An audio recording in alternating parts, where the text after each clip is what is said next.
Bom dia, senhoras e senhores. Sejam bem-vindos à videoconferência da Simpar para a discussão dos resultados referentes ao quarto trimestre de 2024. Esta videoconferência está sendo gravada e o replay poderá ser acessado no site da companhia em ri.simpar.com.br. A apresentação também estará disponível para download. Informamos que todos os participantes estarão apenas assistindo a videoconferência durante a apresentação e em seguida iniciaremos a sessão de perguntas e respostas, quando mais instruções serão fornecidas. Antes de prosseguir, aproveito para reforçar que as declarações prospectivas têm como base as crenças e suposições da administração da Simpar e as informações atuais disponíveis para a companhia. Essas declarações podem envolver riscos e incertezas, tendo em vista que dizem respeito a eventos futuros e, portanto, dependem de circunstâncias que podem ou não ocorrer. Investidores, analistas e jornalistas devem levar em conta que eventos relacionados ao ambiente macroeconômico, ao segmento e a outros fatores podem fazer com que os resultados sejam materialmente diferentes daqueles expressos nas respectivas declarações prospectivas. Estão presentes nessa videoconferência o Sr. Fernando Simões, diretor-presidente, e o Sr. Denis Ferres, diretor vice-presidente executivo de Finanças Corporativo e diretor de Relações com Investidores da companhia. Gostaria agora de passar a palavra ao Sr. Fernando Simões, que dará início à apresentação. Por favor, Sr. Fernando, pode prosseguir. Bom dia a todos. Estamos dando início à divulgação dos resultados da Simpar do quarto trimestre de 2024. Bom dia a todos. Consolidado de 2024. Quero agradecer, em nome dos nossos mais de 57 mil colaboradores, a participação de todos vocês e aproveitar para agradecer o trabalho e a dedicação de nossa gente. E também, em nome deles, agradecer a oportunidade de trabalho de todos os nossos clientes, que através do nosso trabalho, das entregas que a gente faz com qualidade, que nós aprendemos, nos desenvolvemos e geramos nossos resultados. Muito obrigado pela oportunidade de trabalho, àqueles que nos escolhem o serviço que nós prestamos. Dando início, então, agora na página 3, falamos dos principais destaques do quarto trimestre de 2024 e do ano consolidado de 2024. Tivemos uma receita bruta consolidada, recorde no ano de 2024, com 45 bilhões e 200 milhões de reais, o que significa um crescimento de 27% sobre o ano de 2023. Tivemos uma receita líquida de serviço de 32 bilhões e 600, também recorde, com um crescimento também de 27%. Importante salientar que, quando olhamos o quarto trimestre de 2024, tivemos uma receita de perto de 9 bilhões de reais, que, se anualizada, já significa um crescimento também sobre 2024. E geramos um EBITDA de 10 bilhões e 500 milhões de reais, recorde, com um crescimento de 28%, o que mostra um pequeno aumento de margem. E tivemos um lucro líquido ajustado consolidado de 2024 de 548 milhões de reais. Ainda aqui na página 3, ao lado direito, a gente faz alguns comentários para contribuir com a reflexão de vocês. Quando falamos de eficiência, a nossa margem EBITDA subiu 3,5 pontos percentuais comparando ano versus ano, para 46,5% em 2024. Isso é excluindo as concessionárias e a desmobilização de ativos. Por que excluindo concessionárias e desmobilização de ativos? As concessionárias têm uma participação hoje mais significante e as margens são menores, o que não seria comparável com o ano anterior. Quando a gente fala aqui também da eficiência, temos as reduções das despesas administrativas e comerciais sobre a receita líquida, que tivemos uma redução de 10,2% para 8,6%. Isso é mais eficiência e ganho de escala. Entramos num novo ciclo onde a gente acredita muito que apareça a escala e, com isso, os custos se diminuem comparado com a receita. E quando olhamos um EBITDA por colaborador, cresce 12% ano comparado com ano, sendo 181 mil em 2024 por colaboradores. Ativos operacionais de alta liquidez e de livre de garantias.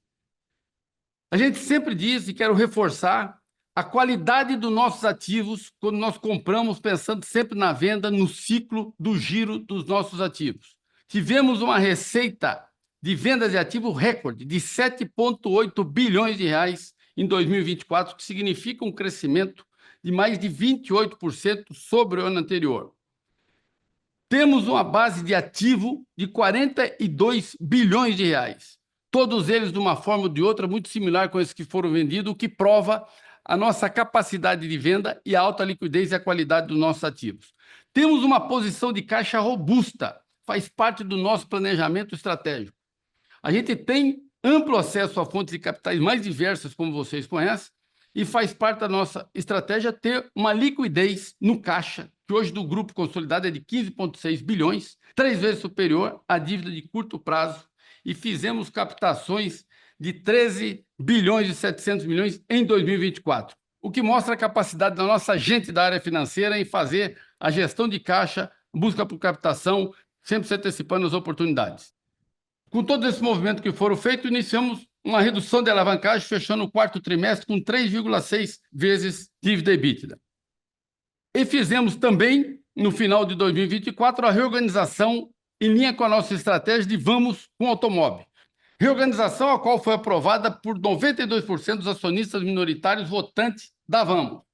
Com esse movimento, em linha com o nosso planejamento, a Vamos passa a ser exclusivamente dedicada à locação de caminhões, máquinas e equipamentos, e a Automóvel se transforma como a maior e mais diversificada rede de concessionária do Brasil, negociando na B3 a partir de dezembro de 2024 como a Mob3, passando a ser a quarta empresa listada da nossa operacional e a quinta do grupo, quando consideramos também a Simpar, em linha com o nosso planejamento estratégico e com grandes oportunidades, tanto para Vamos quanto para Automóvel.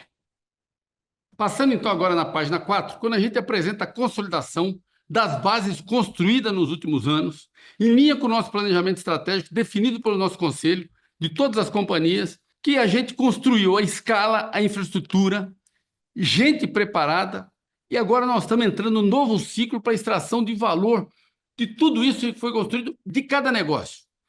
Então, quando a gente olha aqui do lado esquerdo, na página 4, nós temos aqui como a companhia, o ecossistema nosso era em 2016, 2020, quando nós fizemos a reorganização. Então, aqui a gente mostra alguns dos principais números, mas mostramos 2024, como é que nós estamos hoje. São 8 companhias completamente independentes, sendo que 5 delas listadas, com gestão independente de CEO e CFOs, com missão dada pelos seus conselhos ou pelos seus comitês. São mais de 355 mil ativos, com valor aproximadamente de 42 bilhões de reais. E a nossa diversificação de receita e de negócio com as empresas independentes, o que em 2016 tínhamos 75% do EBITDA vindo da JSL, hoje temos um EBITDA de 17% vindo da JSL e o resto das outras companhias. O que é importante? A nossa receita bruta de 2016 para 2024 cresceu mais de 6 vezes, sendo que o EBITDA mais de 10 vezes. A margem EBITDA de 16,3% veio para 25,9% quando comparamos 24 com 2016. Isso é foco em negócios com melhor margem, com geração de caixa, para fazer frente aos nossos compromissos. E quando a gente olha a nossa alavancagem, em 2016 chegou a 5 vezes, lembrando que a Selic estava maior do que hoje.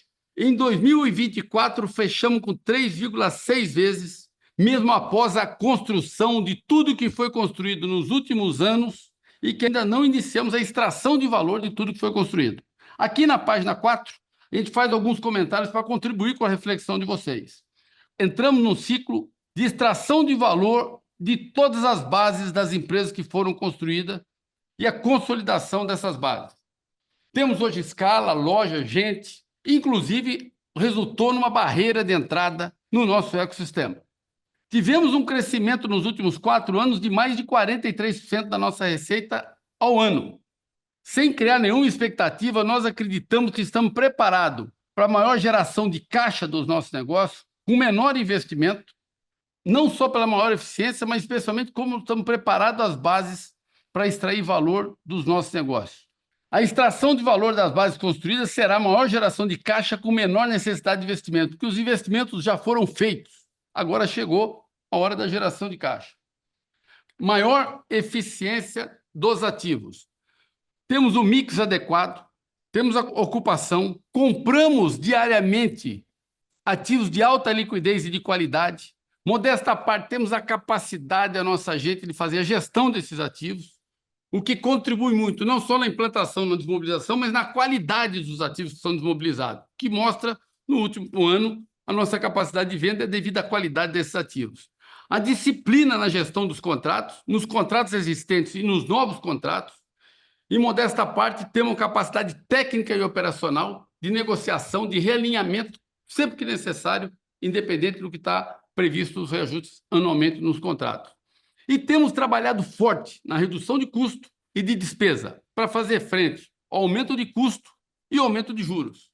Apenas para recordar, dentro das nossas companhias já fizemos isso muitas vezes. Não repassamos preço por repassar, mas se é necessário repasse de preço e forte ação em redução de custos, nós sempre executamos para ter a nossa empresa saudável e resultado sustentável e de longo prazo. Passamos agora, então, para a página 5, quando a gente fala da JSL. Como a JSL já divulgou o seu resultado, queria apenas fazer alguns comentários sobre a companhia. É que é uma empresa que tem mais de 68 anos, é líder no seu segmento há mais de 24 anos, tendo 37 mil colaboradores diretos e um parque gigantesco de caminhoneiros que trabalham como contratado. E esse ecossistema como um todo, embora tenha feito um crescimento transformacional, mas se vocês compararem 2023 contra 2024, ela cresceu mais de 16% da sua receita, excluindo o FSJ e ESC, que não estavam na sua totalidade em 23. Isso mostra a sua capacidade de desenvolvimento, mesmo em mercado e mesmo tendo uma companhia sendo a maior companhia do Brasil. E a sua capacidade de geração de caixa. Teve uma pequena diminuição da sua margem de EBITDA, pontual pelos seus custos pré-operacional e pelo intervalo entre o aumento de custo e o repasse para os clientes, que acreditamos que retornará em breve. Ou seja, embora ela tenha feito tudo, acreditamos muito mais, tem muito mais a fazer do que aquilo que já foi feito. Quando olhamos na página 6, temos a Movida. Aproveito para parabenizar toda a equipe da Movida por tudo que foi feito nessa transformação dos últimos 10 anos. Conforme nós podemos avaliar na página 6, mostramos alguns indicadores operacionais e financeiros, seja do RAC, do GTF, que nos leva a acreditar que são os melhores indicadores do setor. E a Movida foi feito seu crescimento e desenvolvimento com o DNA dela de servir o cliente. Acredito que, inclusive, através do seu DNA, contribuímos para a transformação do negócio de locação de veículos no Brasil. A execução do seu planejamento estratégico tem impulsionado a sua performance de uma maneira significativa em todas as linhas de negócio.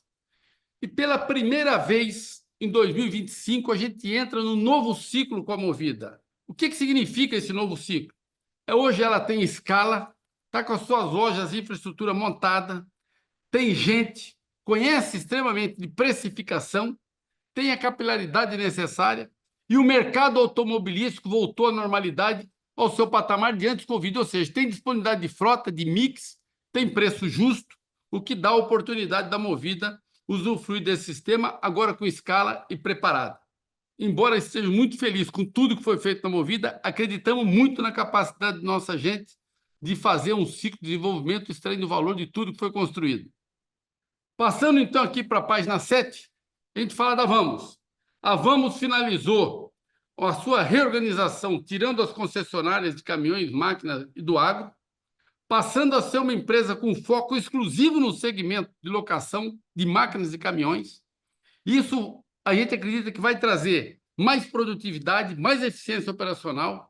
Ela entra em 2025 com grande parte do CAPEX já executado, o que vai trazer uma necessidade de um CAPEX líquido menor, mas mesmo assim tem um crescimento de receita que a gente acredita, a melhoria das suas margens, mostrou a sua capacidade de venda dos seus ativos, que mostra a qualidade dos ativos, a sua capacidade de venda. Fizemos 705 milhões de reais, mais de 34% comparado ano sobre ano.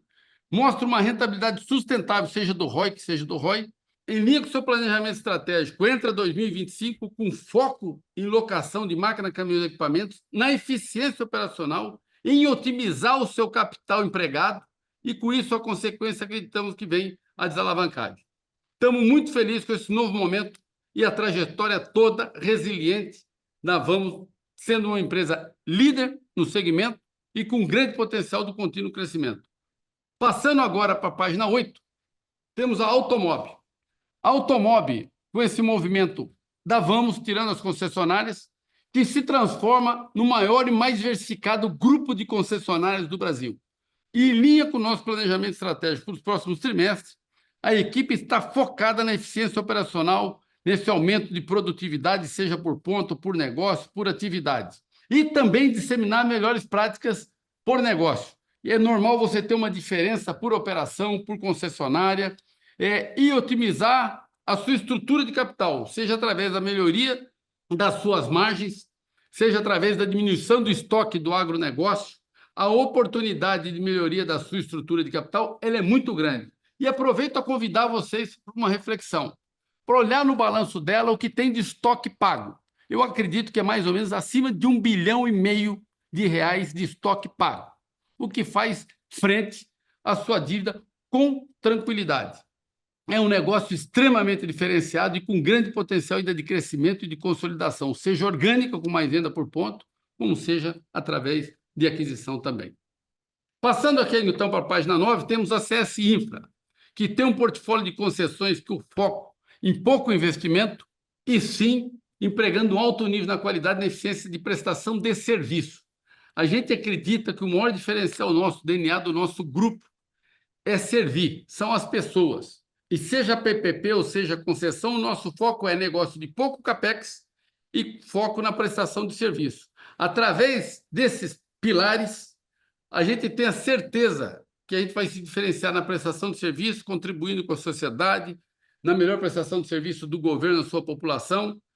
Vencemos agora uma concessão de uma estrada em Mato Grosso. Enfim, estamos muito felizes com esse movimento estratégico da CS Infra. Estamos com gente preparada, temos um CEO, tem um diretor executivo de cada um desses negócios, que dá agilidade, que dá foco. Ou seja, lembro vocês, todas essas operações são praticamente pré-operacionais, com grande parte do CAPEX já executado, mas conforme vocês podem ver alguns dos negócios aqui, com os retornos, com a receita, com o resultado que ainda estão por vir. Passando aqui para a página 10, a gente fala da Ciclus Ambiental. Também é concessão, mas no segmento de resíduo. Devido ao seu foco e controle de custos e despesas e o reequilíbrio do contrato da Ciclus, que é a concessão da cidade do Rio de Janeiro, tem impulsionado os seus resultados, mas é só um início. Teve 2 movimentos importantes, na verdade 3.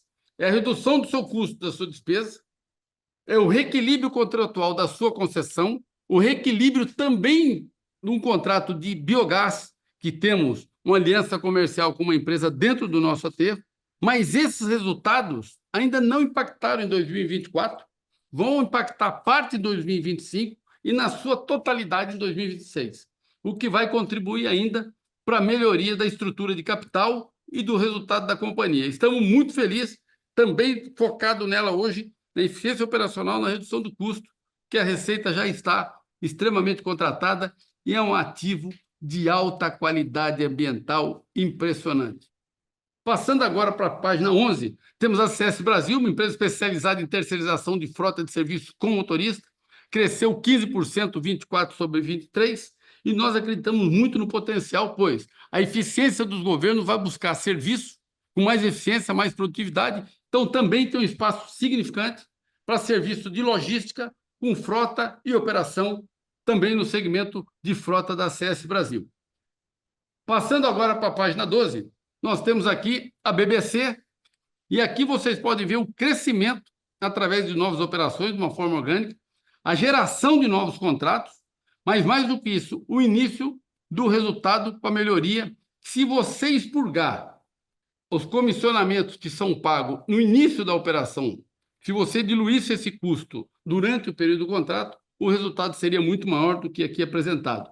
Mas, enfim, a gente tem operado dentro do nosso ecossistema e fora, tem um potencial de crescimento extremamente grande, mas lembrando que ele é um banco de nicho, muito criterioso no crédito, no seu spread e no seu desenvolvimento, de forma que gera contratos com grandes entradas, de 30% a 40%, e com spread justo para fazer frente ao custo financeiro de hoje e à curva futura de juros. Mas, mais do que isso, temos uma qualidade segura de inadimplência abaixo da média de mercado, ou seja, um desenvolvimento seguro e sólido, mas através de sistemas e de ativos que a gente acredita muito. Aqui agora na página 13, temos alguns dos principais destaques financeiros das companhias consolidadas. Vou passar, então, ao Denis, que vai apresentar para vocês com maior detalhe. Por favor, Denis, muito obrigado. Obrigado, Fernando. Bom dia a todos. Passando então aqui para o slide de número 13, falamos dos destaques financeiros em base consolidados. Temos a comparação trimestral e a comparação anual. Começando pela receita líquida, ela atingiu no quarto trimestre de 2024 10,7 bilhões de reais, um incremento de 26% quando comparado com o quarto trimestre de 2023. Já em bases anuais, o total da receita líquida do grupo foi de 41 bilhões de reais, um incremento de 29%. Falando à direita do EBITDA e sua margem, tivemos 2,7 bilhões de reais, um incremento de 32% quando comparado com o mesmo período anterior e um crescimento maior do que a receita líquida, vale dizer. Em bases anuais, o total do EBITDA foi de 10,4 bilhões de reais, com uma margem de 25,9%. Esse montante representou um incremento de 28% quando comparado ao mesmo período do ano anterior.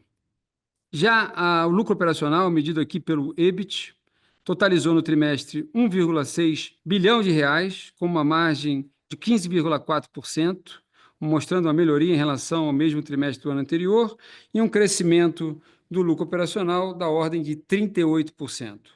Na comparação anual, o lucro operacional totalizou 6,7 bilhões de reais, um crescimento de 28%, com uma margem de 16,6%. Já o lucro líquido ajustado, aqui no caso por itens não recorrentes e extraordinários, majoritariamente referente à reorganização societária ocorrida no último trimestre do ano. Com isso, tivemos, no quarto trimestre, 82 milhões de reais em bases consolidadas, revertendo a perda verificada no quarto trimestre de 2023.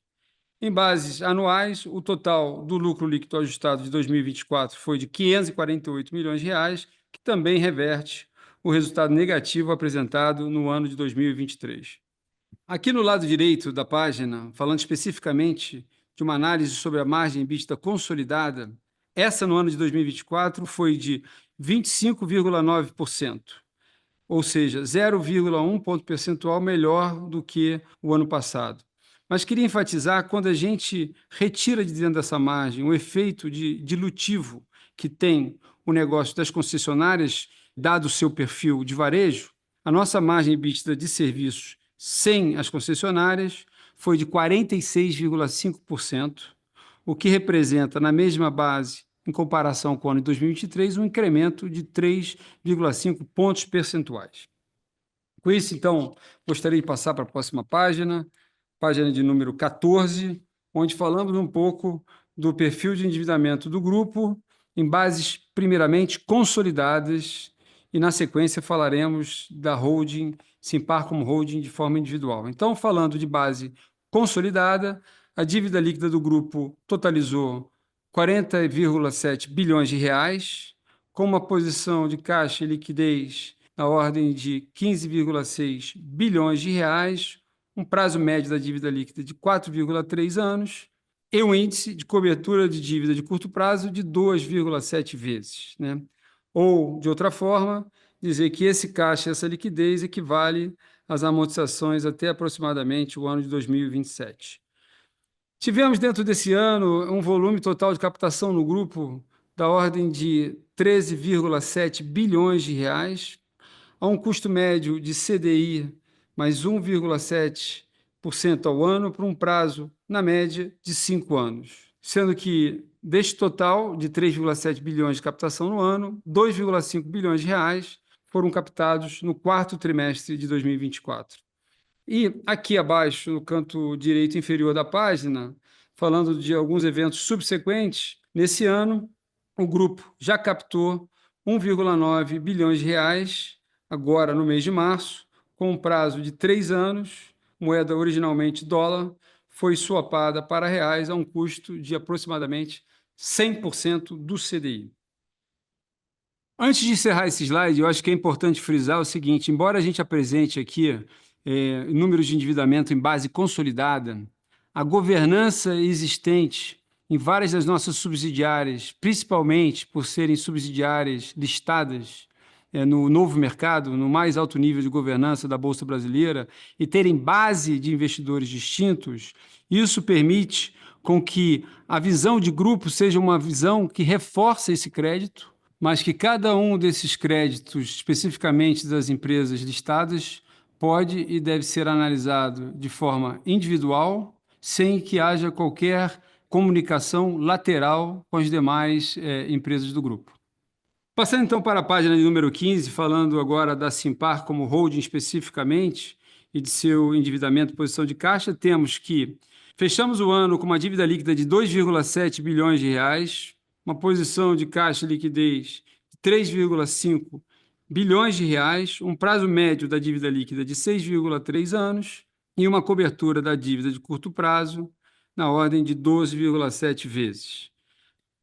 Como é de conhecimento público, tivemos uma reorganização societária executada no quarto trimestre de 2004, a qual gerou uma entrada de recursos adicional na Simpar na ordem de R$ 1 bilhão e contribuiu com a redução da sua dívida líquida, especificamente se você comparar na variação entre o terceiro trimestre de 24 e o fechamento de ano, né?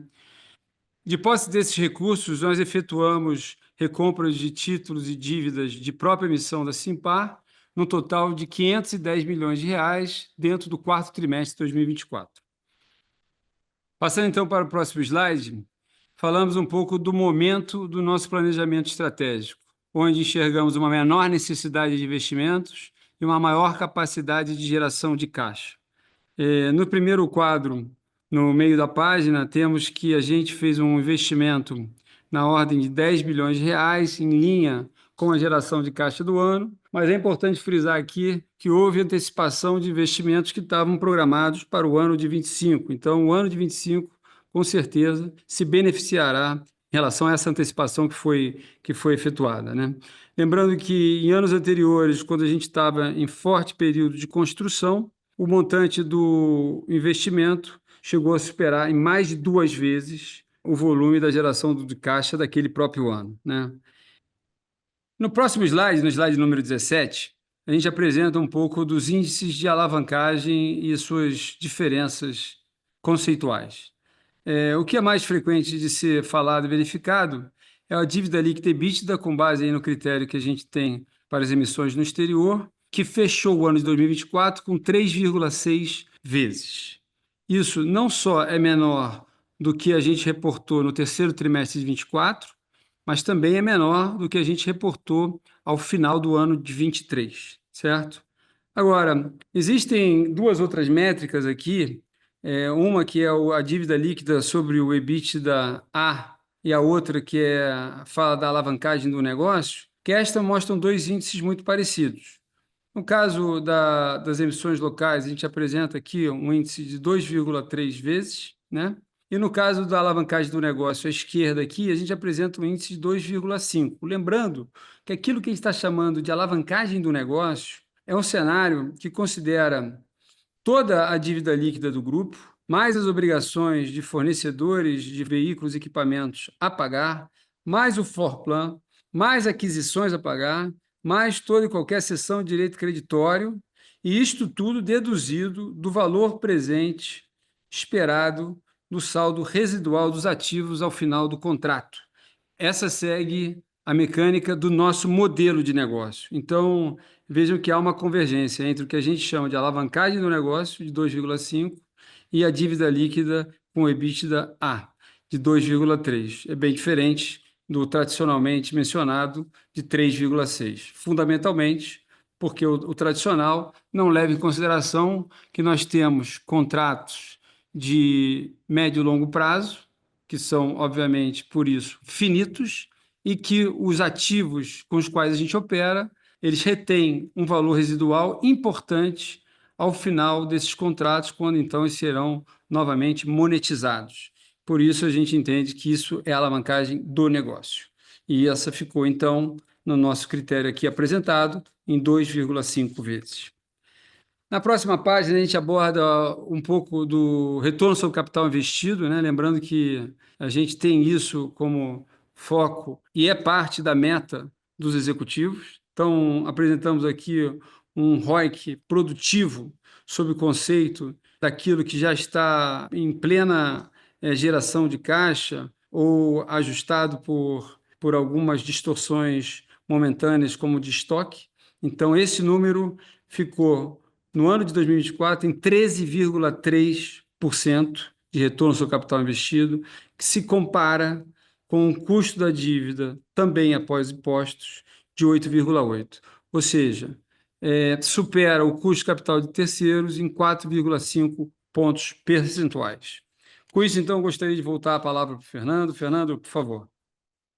Obrigado, Denis. Aqui na página 19, a gente fala um pouco como as empresas estão preparadas para extrair o máximo de valor das bases que foram construídas. Somos hoje mais de 57 mil colaboradores diretos, alinhado com os nossos valores e nossa cultura. Temos mais de 355 mil ativos operacionais. Temos hoje uma governança com 5 conselhos de administração, que são das empresas de capital aberto, sendo que nas demais temos mais 3 comitês que acompanham a gestão das empresas não listadas. Temos mais de 1.500 pontos de serviço que interagem com os clientes.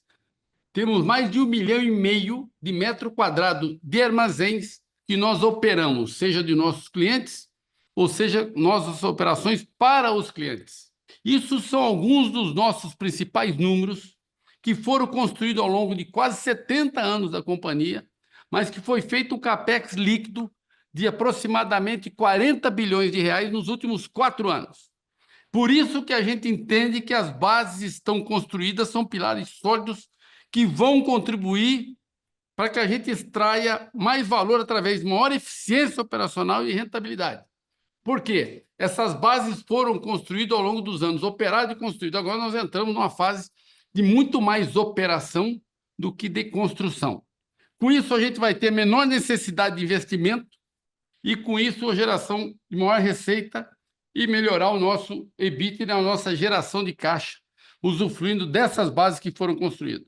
A nossa eficiência operacional, seja menos quantidade de estoque, reduzindo o prazo dos nossos clientes devido ao custo financeiro, agilidade da implantação, na disponibilização e na venda dos nossos ativos, isso com certeza vai melhorar muito a nossa eficiência operacional.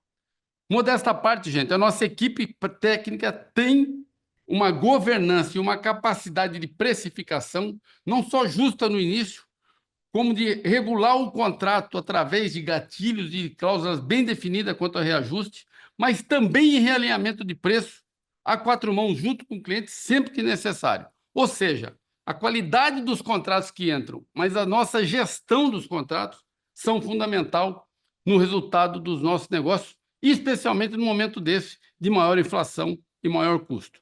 A nossa estrutura de capital, volto a repetir, todo mundo vê o capex que foi feito, mas ainda não viram a receita que esse capex, que já foi executado, vai gerar. Isso virá nos próximos trimestres. O que, com certeza, com a eficiência operacional, com o capex que já foi feito, com a nossa gestão de contrato, contribuirá para a melhoria da nossa estrutura de capital e da desalavancagem das nossas companhias. Todas as nossas empresas têm diversificação, seja de setores, seja do seu portfólio de serviço, seja a capilaridade. Os nossos negócios são de grande resiliência e fundamental na vida das pessoas. Eu digo sempre, as pessoas vivem sem as nossas empresas, mas elas não vivem sem o serviço que as nossas empresas prestam. E modesta parte, nós temos ativo de alta qualidade, seja para os nossos clientes utilizar e ter segurança, seja para revenda, mas mais do que isso, nós temos dentro do nosso ecossistema o DNA de servir. E para servir, a gente mantém os ativos com alta qualidade, só compramos o que acreditamos na operação, na gestão e na venda do ativo, que é o giro que faz a grande diferença do nosso negócio. E esse é o nosso DNA. Mas mais importante de tudo que nós falamos é a nossa gente. É através das pessoas que a gente assegura a relação com os nossos clientes.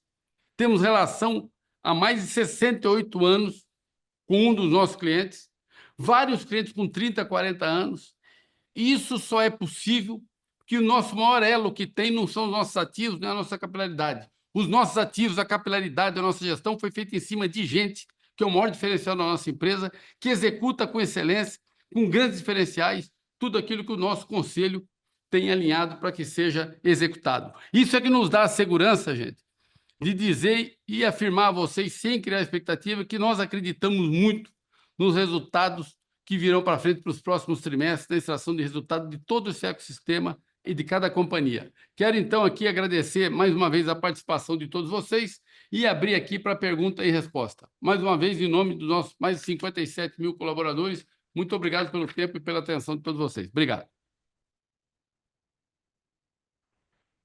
Iniciaremos agora a sessão de perguntas e respostas para investidores e analistas. Caso deseje fazer alguma pergunta, por favor, clique em levantar a mão. Se a sua pergunta for respondida, você pode sair da fila clicando em abaixar a mão. Caso deseje fazer uma pergunta por escrito, por favor, digite sua pergunta no campo Q&A, seguido de seu nome e companhia. Por favor, aguarde enquanto coletamos as perguntas. Nossa primeira pergunta vem do senhor André Ferreira, do Bradesco BBI. Senhor André, por favor, pode prosseguir. Oi, bom dia, Fernando, Denis, obrigado pelo espaço. Eu tenho duas aqui. A primeira, que vocês falaram bastante de eficiência operacional na apresentação. Então, eu queria entender se vocês têm uma meta ou o quanto isso pode gerar de impacto se a gente pensar em valor absoluto ou alguma coisa como percentual da receita. E a segunda pergunta, olhando essa razão de EBITDA sobre CAPEX líquido, dada a redução do CAPEX líquido que a Vamos deve ter esse ano, dá para esperar um recorde nesse indicador em 2025? E aí, fazendo uma conta rápida aqui, a gente chegaria em alguma coisa como 1,2 vezes. Você acha que dá para chegar nesse nível esse ano? Obrigado. André, Fernando, bom dia a todos. Bom dia, André, obrigado pelo seu tempo, pela oportunidade de estar com a gente. Muito obrigado.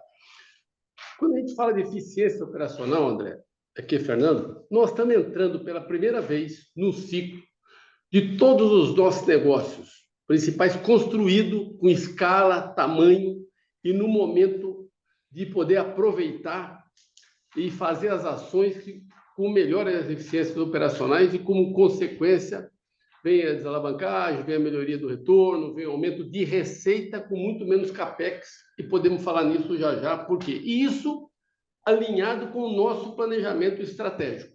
Então, quando nós falamos que nós temos um modelo de gestão, em modesta parte, que é único e diferenciado, muito em cima das pessoas, que é o maior diferencial nosso, por exemplo, com tudo que tem acontecido, que a gente tem acompanhado, nós temos um PRC, que é um programa de redução de custo, de setembro a dezembro do ano passado, de uma maneira muito forte, para, na sua maioria, a gente já usufruir disso esse ano.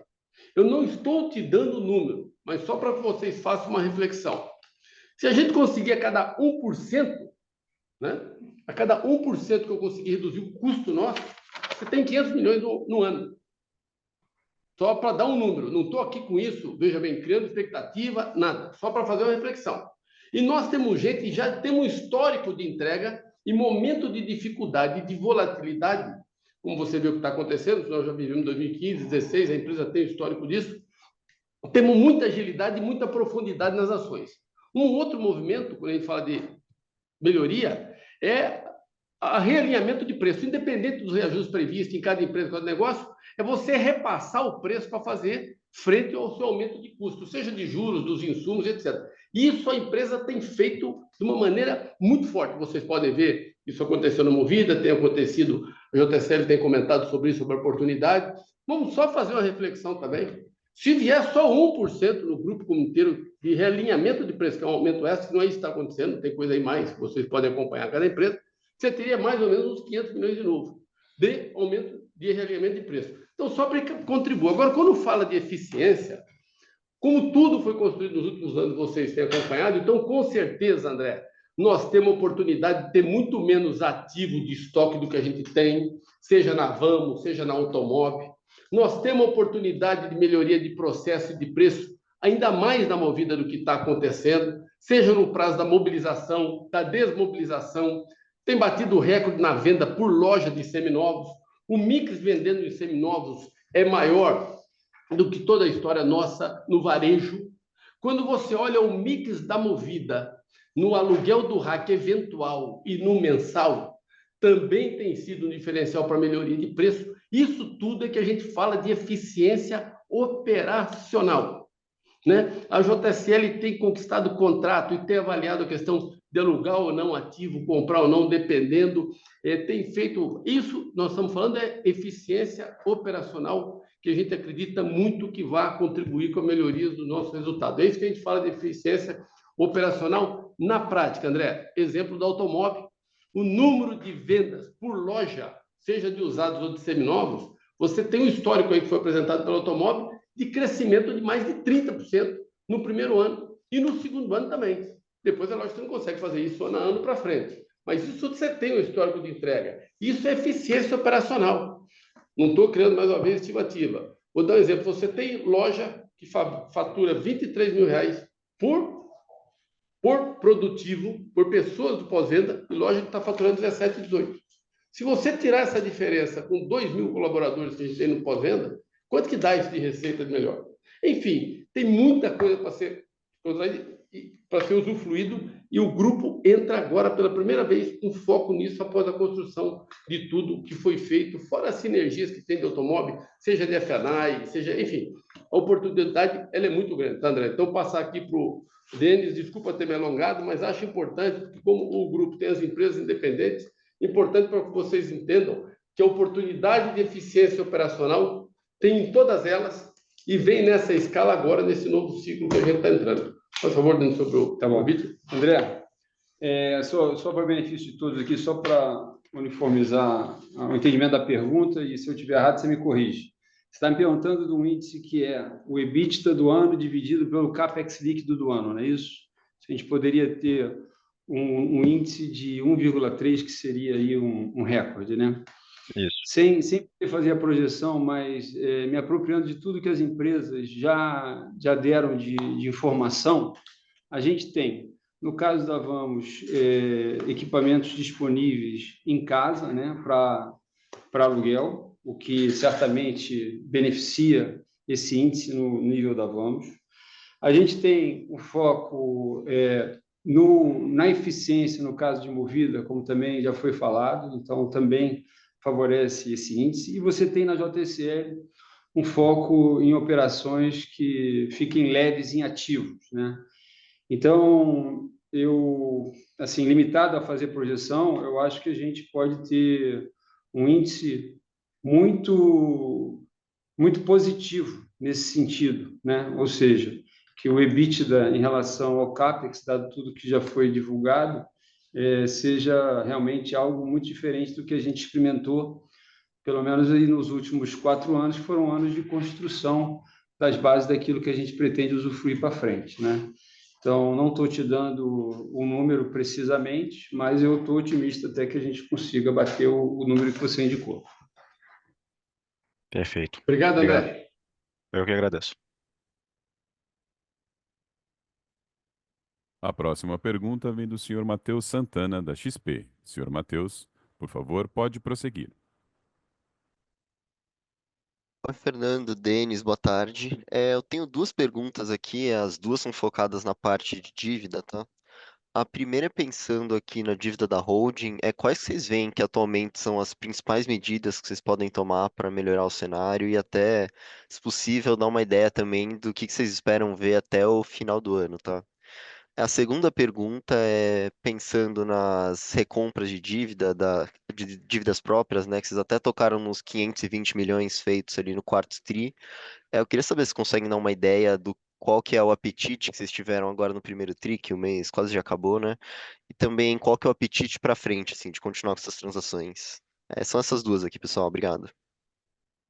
Ô, Matheus, Denis, deixa eu pedir desculpa aqui, mas eu não consegui te entender direito aqui. Você pode repetir? Deu interferência aqui, desculpa, Matheus. Opa, não, beleza. A primeira pergunta era pensando em redução da holding, quais são as próximas medidas que vocês conseguem fazer? E a segunda pergunta é pensando nas recompras de dívida de emissão própria, né? Qual que foi o apetite agora, pensando no primeiro tri agora, e também como vocês continuam com apetite para frente nessas transações? Matheus, o problema dessa resposta aí é o que eu já dividi com vocês em outros trimestres. Toda vez que a gente manifesta o que a gente vai fazer de recompra, a exemplo dos 520 milhões de reais que nós fizemos aí no quarto trimestre, isso acaba afetando o preço no secundário, né? Hoje eu vejo duas coisas para serem feitas dentro do grupo. Um é o foco na execução que o Fernando acabou de descrever aqui, e o outro, aproveitar as distorções que eu entendo que tem no mercado secundário de dívida, principalmente porque o grupo é feito de ativos reais, com forte mercado secundário, e ativos que provaram sua liquidez e seu valor em momentos diferentes de crises econômicas, né? Tendo tido a oportunidade de participar dessa evolução nos últimos 17 anos, eu tenho convicção que os nossos ativos têm muito valor. E eu acho, sim, que tem muita coisa distorcida, e isso vai fazer parte da agenda do ano, né? A gente anunciou essa captação feita aí, 1,9 bi em março, mas hoje acabei de fazer outra captação, né? Acabei não, mentira. Na verdade, o grupo fez para a Simpar, de 420 milhões de reais, com um prazo de médio de 4 anos. Então, quer dizer, a gente vai seguir nessa gestão da melhor forma possível para os nossos acionistas. Então, acho que dividir esse detalhamento aí acaba mais atrapalhando os meus acionistas do que ajudando, tá bom? Peço desculpa aí, Matheus. Não, ficou certo aqui. Obrigada.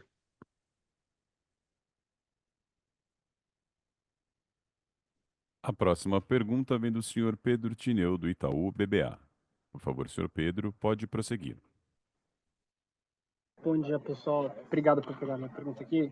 Na verdade, eu tenho a maior parte das minhas dúvidas já foram respondidas. Eu acho que se vocês pudessem só detalhar um pouquinho mais sobre a questão de eficiência, né, operacional, acho que é um ponto que chama bastante atenção, principalmente dos comentários que vocês falaram sobre vida e sobre a própria expertise que vocês possuem agora em todos os ativos. Se vocês puderem passar um pouquinho mais de cor sobre esses pontos.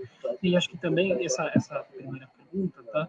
E a outra pergunta, só olhando para esse cenário de juros um pouco mais alto, economia talvez desacelerando um pouco, como que vocês estão enxergando a resiliência dos negócios nesse ambiente de juros um pouco mais alto? Acho que essas são as duas aqui do nosso lado. Obrigado, viu, pessoal? Desculpa, eu não sei se tinha algum fone aberto ou não. Peço desculpa. Se você pudesse, Pedro, repetir para nós a primeira pergunta e a segunda, que deu interferência aí. Acho que dessa vez foi geral para todo mundo. Desculpa aí te incomodar. Não sei se tem um outro fone aí, por favor. Imagina, vocês me escutam bem agora? Parece que está aparecendo uma voz de fundo. Tem alguma coisa aí dando interferência. Desculpa aí. Acho que alguém está falando do seu lado aí. A gente não está conseguindo te ouvir só. Imagina, agora vocês estão me escutando? Agora tá bom. Agora ficou bom. Não está igual aos outros, não, mas tá bom. Dá para entender. Desculpa aí. Boa, imagina, pessoal. Eu queria só explorar só a primeira pergunta, a primeira parte, na verdade. A gente já falou aqui sobre questão de eficiência operacional, né, dos negócios de vocês. Eu só se vocês pudessem detalhar um pouquinho mais, especialmente do lado de Movida e de JSL, tá? Dado expertise e também dado a forma como vocês comentaram também sobre a oportunidade que vocês têm nas concessionárias. E acho que um segundo ponto também é só para tentar explorar aqui cenário de juros um pouco mais alto, né? Como que vocês enxergam os business em si, a resiliência deles, qual que é a visibilidade para eles para 2025 agora, no todo, no geral. Esses são os dois principais pontos. Obrigado, pessoal. Pedro, quem está coordenando aí a nossa conferência, gente, eu não sei se tem algum fone de vocês aberto, alguma coisa, mas dá muito ruído de muito lugar. Vocês estão nos ouvindo? Sim, super claro. Bacana, então eu vou tentar aqui, veja bem, Pedro, só para mim repetir a pergunta, para ver se nós estamos falando a mesma coisa. O que nós entendemos com toda a interferência que deu aqui, mas nós conseguimos entender que você gostaria de alguns exemplos sobre eficiência operacional de Vamos, de Movida e de JSL. É isso? Além disso? Perfeito. Perfeito, é isso? Alguns exemplos disso, é isso que nós estamos falando? É isso. Perfeito. Tá bom, perfeito. Vamos lá, Pedro. que eu vou começar aqui pela Vamos, né? Eu sei que já teve o call dela, tal, eles conhecem o negócio muito mais que a gente, embora a gente é uma holding ativa e participativa, então a gente conhece e está vendo muito alinhado com o conselho para onde é que nós estamos indo. Quero dar alguns pontos para você da Vamos. A Vamos, 75% dos contratos que venceram em 2024, eles foram renovados por mais 12 a 24 meses com o mesmo ativo. A gente sempre dizia que tinha uma oportunidade de uma prorrogação do prazo contratual dos ativos que estivesse vencendo o contrato. Isso está comprovado pelo ano passado, por exemplo, 70% ou 75% foi prorrogado. Esse é um exemplo. A Vamos começou o processo de locação do que a gente chama do sempre novo, que teve um retorno do mercado, por, enfim, uma retomada que vocês conhecem, por falta de pagamento, etc. Esses ativos estão sendo relocados novamente. Isso mostra uma eficiência operacional, você o mesmo ativo usado começar novamente, seja pela prorrogação de contrato, ou seja porque o mercado tem o potencial de alugar o seminovo, mas também de alugar usado até de 5 anos. A gente acredita muito nisso. Se você for ver a venda de ativos da Vamos, se eu não me engano, bateu ano passado 700 e tantos milhões de reais, o que mostra a capacidade de venda dos seus ativos. E sem criar nenhuma expectativa, esse ano a gente acredita que é outro número ainda completamente diferente, muito mais alto que isso. Isso estou dando um exemplo. Isso o que é? É eficiência operacional. O carrego de estoque que teve, para certos motivos, seja por agro, seja um monte de coisa, isso está acabando na Vamos, está sendo desmontado e será 100% desmontado esse carrego em excesso de estoque. Isso vai virar capital de giro. Isso é eficiência operacional.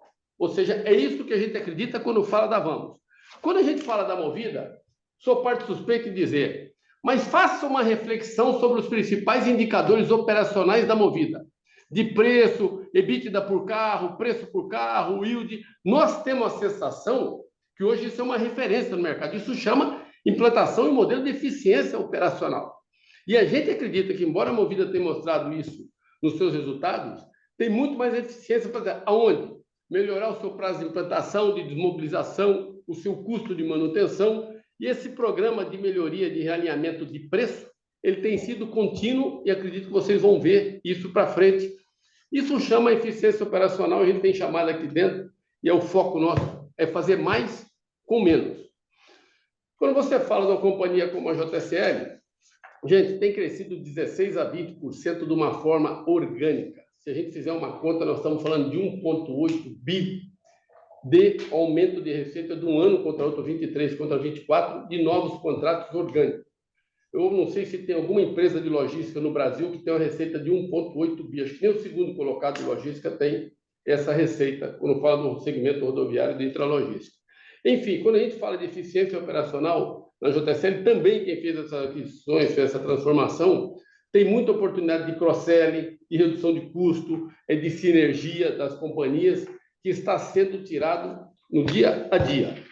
Então, esses são alguns dos exemplos quando a gente fala, Pedro, quando a gente fala, veja bem, dos negócios, tá certo? E eu vou passar aqui a palavra para o Denis para falar dos juros altos, tal, eu quero dizer para você o seguinte, eu tenho 57 anos, comecei a trabalhar com 14, eu nunca conheci um Brasil diferente desse, de volatilidade dessa forma. Mas só fazer uma reflexão desde quando a companhia nossa abriu capital, que vocês nos acompanham, alguns de vocês, desde 2010, estamos falando em 15 anos, para a gente não ir lá atrás.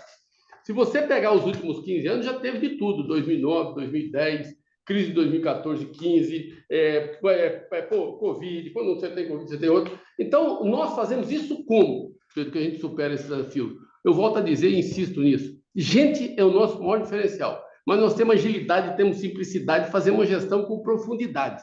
Esse modelo de gestão nosso faz com que todas as vezes que tem a volatilidade, a gente saia de uma forma muito mais consistente do que nós entramos e dando um resultado muito diferente. E dessa vez, se Deus quiser, não vai ser diferente. A única coisa que é diferente é que nós estamos entrando nesse negócio com tudo isso muito construído e com escala. Por isso que eu entendi que, tirando a eficiência operacional, nós superamos essas altas de juros e continuamos em transformação das companhias, mas de uma forma mais orgânica, muito menos necessidade de capex e melhor resultado. É isso que a gente acredita. Passar para o Denis aqui agora, que pode falar sobre os juros altos, tem mais algum comentário. É isso aí. Pedro, aí a gente viu aqui agora por escrito a sua segunda pergunta, né? Você falava que 2025, dado o nível de taxa de juros e potencial de aceleração econômica, como é que a gente enxergava os negócios, né? Eu vou aproveitar aqui só o ensejo para fazer uma comparação desse período que a gente está vivendo com o ano de 16, onde a taxa de juros também teve uma subida acelerada em prazo curto, teve uma taxa média lá um pouco acima de 14%, eu sei que esse ano a gente fala de 15%, mas acho que vale fazer a reflexão e para dar um pouco do como a gente vê os negócios, dado que a gente viveu. Não estou dizendo que tudo é exatamente igual, mas só para você ter noção, lá atrás a gente era uma companhia listada com 3 empresas independentes. Hoje somos o grupo 5 empresas listadas e 8 independentes. A nossa receita bruta em 16 era de 7 bi. A nossa receita bruta em 24 foi de 45 bi, crescemos 6 vezes. O nosso EBITDA em 16 era 1 bilhão de reais. Hoje, nosso EBITDA superou 10 bilhões de reais. A nossa margem EBITDA cresceu entre 16 e agora quase 10 pontos percentuais. E a alavancagem que a gente tinha em 2016 era de 5 vezes a dívida líquida sobre EBITDA e a gente reportou agora no final de 3,6. O que eu entendo que acontece com o nosso negócio e o nosso modelo operacional?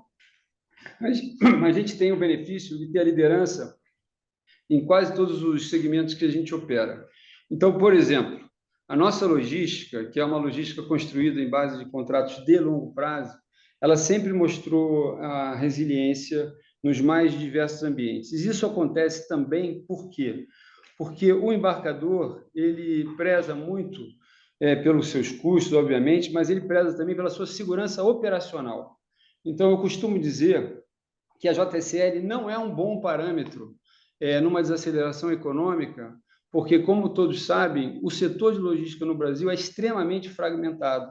Então, esse ambiente fragiliza ainda mais as empresas menores, infelizmente.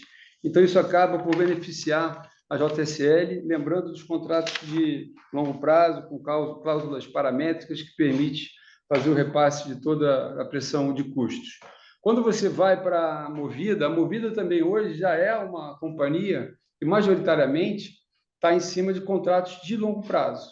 E naquilo que é o aluguel diário e mensal, a gente lembra que a qualidade da frota e o ajuste que for feito faz com que ela tenha uma frota muito mais acessível ao perfil consumidor do Brasil do que seus concorrentes. Então, também acho que aí a gente tem bastante resiliência e flexibilidade. Quando você vai para a Vamos de novo, são contratos de 5 anos. O grupo todo é formado em contratos de 5 anos, né? Outros negócios do grupo que estão ainda em maturidade, vão entrar em maturação agora em meados do ano de 25, como, por exemplo, os portos, são extremamente resilientes, já tem contratos de take-or-pay sendo assinados. Então, quando eu somo isso tudo, o que eu vejo é uma resiliência muito grande na geração operacional, obviamente, com algum timing para você ter o seu portfólio se ajustando ao novo ambiente macro, como a gente já passou da outra vez. E, obviamente, se você tem um ambiente de taxa de juros, é porque você tem inflação. Se você tem inflação, seus ativos eles acabam servindo, de certa forma, como uma proteção e eles acabam tendo mais valor, né? Isso tem sido a dinâmica histórica que permitiu a companhia, tem 68 anos e foi construída dentro de um ambiente hiperinflacionário. Essa não é um grupo, uma companhia que foi construída num ambiente de estabilidade econômica. Então, a memória inflacionária, a memória de volatilidade de juros, ela está implícita no modelo e absorvida pelo perfil dos ativos no qual a gente coloca o dinheiro daqueles que nos confiam. Então, eu acho que por isso que eu falei, e vou repetir, que o foco é nessa execução. Você tem um cenário adverso que se apresentou, tem um planejamento que já foi feito, o Fernando já descreveu ele em detalhes, é focar na execução e fazer as entregas, e para isso a gente realmente confia muito no nosso pessoal, que tem um histórico de ter entrega dessa natureza. Ok, Pedro? Muito obrigado, Pedro. Super claro, obrigado, viu? Nossa próxima pergunta vem do senhor Gabriel Dibe, do Alfa. Senhor Gabriel, por favor, pode prosseguir. Fala pessoal, parabéns pelo resultado. Eu tenho 3 perguntas aqui do meu lado. Com relação aos novos ativos de concessão que vocês ganharam nesse leilão recente, vocês comentaram bastante da questão de não impactar o processo de desalavancagem de vocês, que mais uma vez a gente viu nesse trimestre, inclusive com o Fernando, em entrevista recente, citando uma possibilidade da alavancagem cair para baixo de 3 vezes nos próximos trimestres. Mas eu queria entender um pouco mais sobre o racional de alocação de capital. Então, nesse sentido, seria possível vocês passarem qual foi a taxa de retorno real que vocês esperam nessas novas concessões? Essa é a primeira pergunta. A segunda pergunta, muito se comenta sobre uma possível zeragem da dívida líquida da holding. Esse foi o primeiro trimestre que a gente vê uma redução relevante dessa dívida de holding. Tá? Então, queria ver com você se ainda é possível, a médio prazo, esperar uma redução ainda maior dessa dívida líquida na holding e como que seria a contrapartida disso, que ativos vocês pensam em liquidar visando amortizar essa dívida da holding. Por fim, me surpreendeu bastante o resultado da Ciclus Ambiental, que mais uma vez melhorou. Tá? Então, queria saber, por último, se é possível esperar uma manutenção de margens nesse patamar. Obrigado.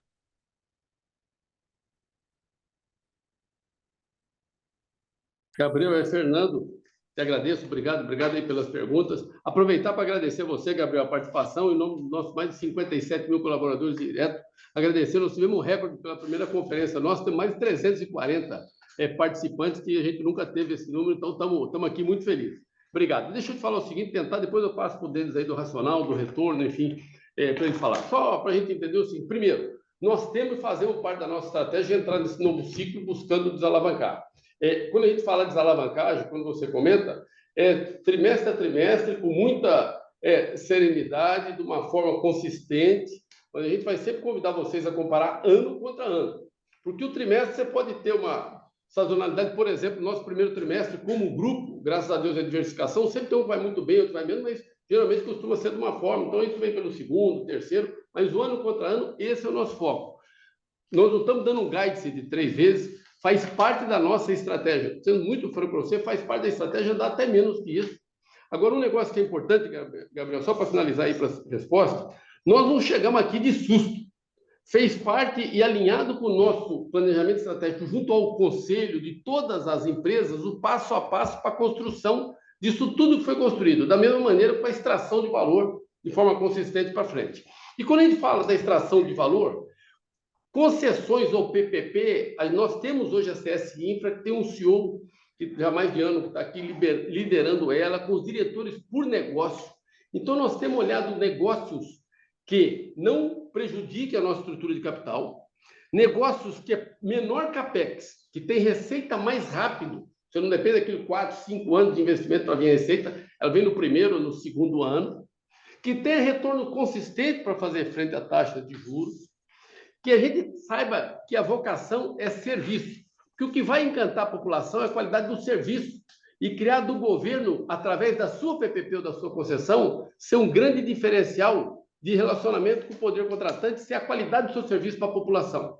É o que a gente tem feito em todas elas, posso te dar algum exemplo depois do que a gente vê, a qualidade das concessões. E essa qualidade tem trazido potenciais investidores para nós, além da exposição de caixa ser muito pequena, estamos falando de coisa 40 milhões de reais que a gente tem de exposição de caixa no negócio, 80 no outro, mas nós temos fundos, investidores querendo entrar junto com a gente em todas essas concessões, que a gente não descarta e que isso pode fazer parte da nossa estratégia para que a gente continue, ou seja, melhore ainda mais a nossa estrutura de alavancagem.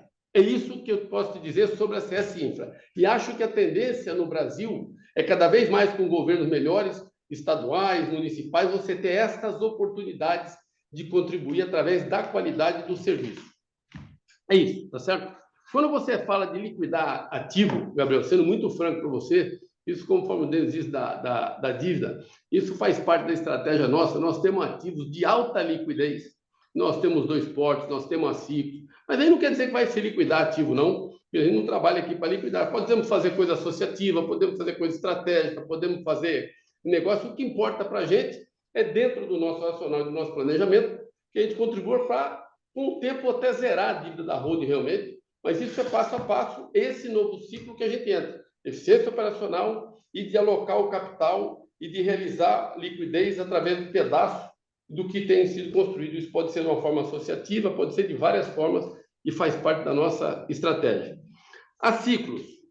É importante lembrar, quer dizer, a Ciclus nós passamos durante 4, 5 anos do reequilíbrio contratual, que foi feito esse reequilíbrio contratual. Esse reequilíbrio contratual foi feito de uma forma extremamente justa, mas ainda com grande oportunidade de melhoria. Por exemplo, nós tínhamos um reajuste bianual, o reajuste passou a ser anual. Esse reajuste ninguém nem viu ainda ele anual no reflexo do ano passado. Isso vai vir daqui para frente. Por exemplo, nós tínhamos um contrato do gás e mais ou menos a venda de 50% do que produz lá, por aí. Nós renegociamos esses 50% vinculado, inclusive, à venda da totalidade. Essa venda da totalidade ela entra a partir de abril ou maio desse ano. Então, você entende que teve uma melhora significativa da Ciclus, isso é verdade, fez parte de tudo que fez. Agora, junto com isso, muita eficiência operacional, de gerar menos chorume, de ter uma outra qualidade, uma renegociação com os principais fornecedores. Enfim, isso melhorou em 24. Mas a melhora, ainda acredito, sem criar expectativa, que na Ciclus está vindo muito mais para 25 e 26 na sua totalidade do que aquela que você viu. E lembrando que é um ativo maravilhoso, 60% do biometano gerado, segundo me dizem, do biometano gerado de resíduo vem do nosso centro de tratamento de resíduo. Tá certo? É o maior centro de tratamento de resíduo do Brasil e um dos maiores do mundo. Recebe 290 mil toneladas de resíduo mês. Enfim, então essa é a qualidade da Ciclus e de outros ativos, mas também não podemos deixar de falar do Porto, que está ficando 100% pronto o mês que vem.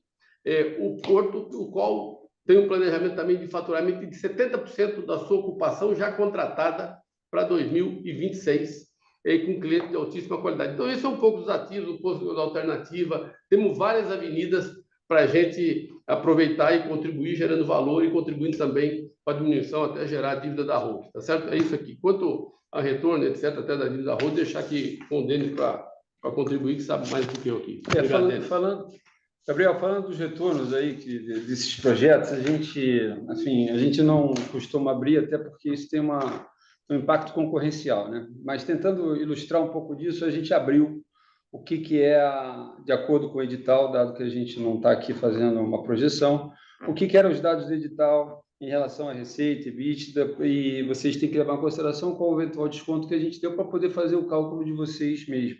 Mas é importante frisar que são 2 projetos que têm baixo risco de execução, porque não tem nada que você não conheça. Quer dizer, a realidade está dada e é fácil de estimar o que você vai fazer, sendo que um deles tem até a possibilidade de você verificar e confirmar a sua premissa.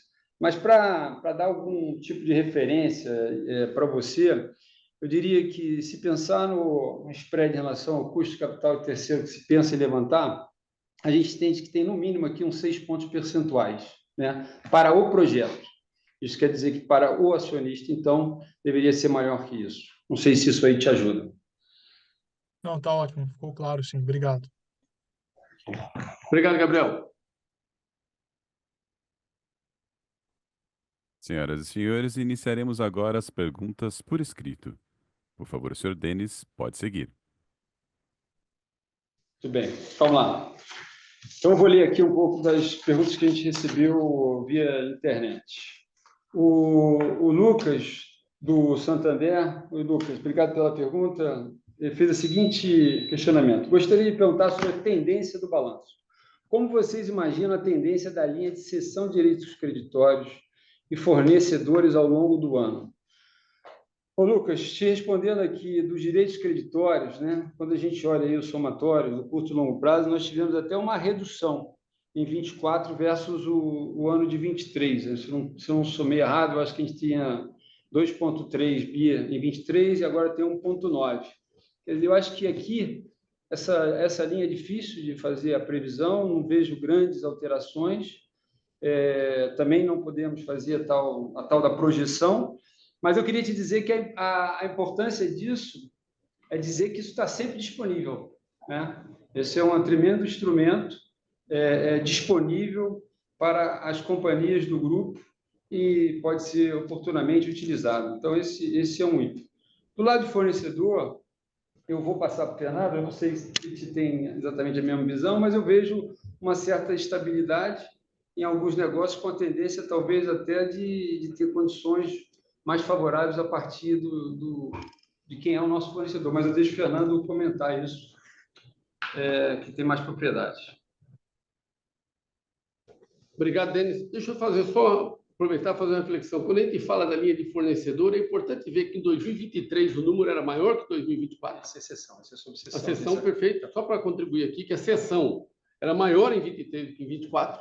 Você tendo uma empresa muito maior em 2024, significa que a gente está fazendo muito menos do que fazia em 2023. Só para a gente deixar isso claro.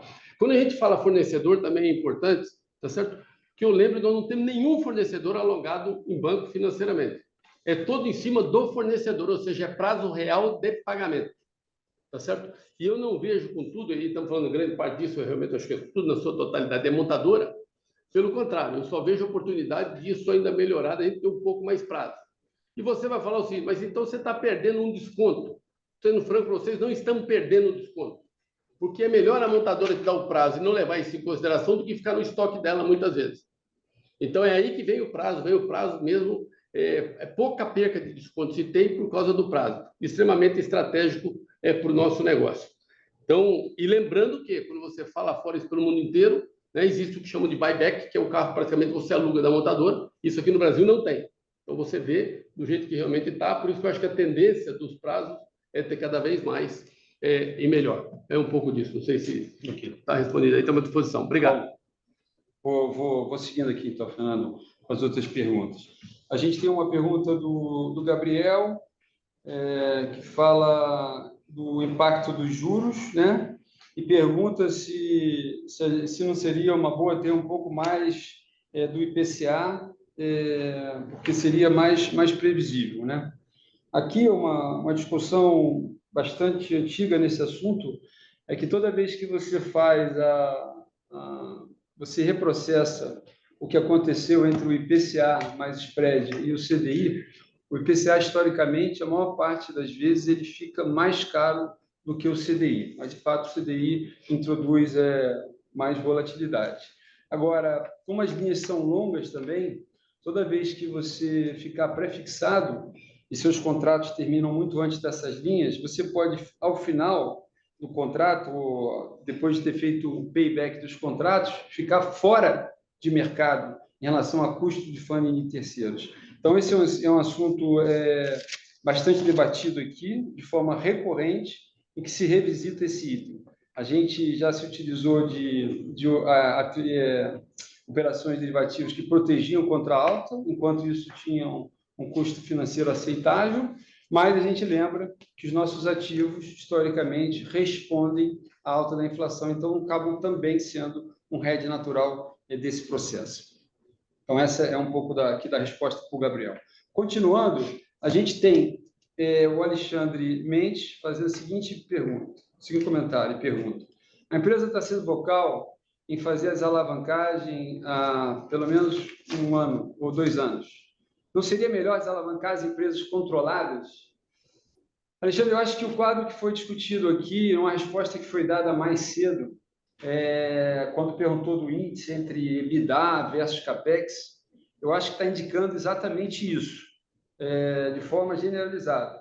A gente sabe que o início do ano de 25 é um início onde você faz a liquidação daquilo que você contratou no final do ano anterior. Então, só para que todo mundo esteja ciente, a gente acha que a nossa tendência é, sim, de redução da alavancagem, mas estou lembrando isso só por um fator sazonal. Você começa a ver isso depois desse início de ano. E lembrando que a gente tem projetos de infraestrutura que estão entrando em maturidade. Então, ele ainda adiciona endividamento, porque você está liquidando projetos de modernização, os investimentos que foram feitos, mas após isso, você passa a usufruir, então, ainda não plenamente em 25, mas da geração de caixa deles. Eu acho que a gente deverá assistir isso em todas as nossas empresas do grupo. A Florência faz uma pergunta que eu vou passar para o Fernando, se existe alguma atualização possível de se dividir sobre potencial venda ou monetização de algum ativo. Florença, vamos lá. Só fazer um comentário aí sobre a pergunta que veio de desalavancar de cada empresa operacional embaixo. Eu acho que isso, conforme o Denis disse, é uma tendência natural. Agora, vou dizer para vocês o seguinte, a gente vai fazer isso de uma maneira consistente e contínua. Nós estamos vivendo pela primeira vez, volto a reforçar para vocês, o tamanho da escala, as empresas construídas, para extrair o valor, e isso vai ser a consequência. Agora, nós somos uma empresa de longo prazo, e de uma forma muito consistente, vocês podem ver com tudo que tenha sido construído. Então, isso também, essa desalavancagem de uma forma orgânica, será feita de uma forma consistente, cuidando do cliente. E por que vem essa desalavancagem? Da onde, gente? Eu acho que é importante dividir com vocês. Nós não chegamos aqui de susto e agora não falamos assim, freia de mão, puxa e dá um cavalo de pau. Não é isso. Nós estamos com um tamanho que as empresas precisam de escala até bem acima disso. Então, se tivesse mais 5 bilhões de reais para fazer capex líquido, eu não tenho onde pôr os ativos. Então, faz parte disso. Agora, como é que as empresas vão crescer se a gente não tem onde pôr os ativos? A empresa vai crescer que, por exemplo, a Movida, você não viu ela anualizada com essa quantidade de carro, com essa receita, com esse yield. Vai ver em 25 agora. Pode ter visto um quarto trimestre pontual, vai vir o primeiro bimestre, sem o carnaval, mas você não viu. Então, quando você vê o volume que ela tem de frota, comparado com 24 médio contra médio com a tarifa nova, você tem um crescimento significativo, não vou falar para não dizer que está dando gás, sem necessidade de mais capex, só o capex da renovação. Então, é aí que vem menos capex com mais entrega. Vamos a mesma coisa, pelo que já falamos. Então, só para ficar claro que a desalavancagem vem daí. Mas isso é trimestre a trimestre, se comparem sempre ano contra ano.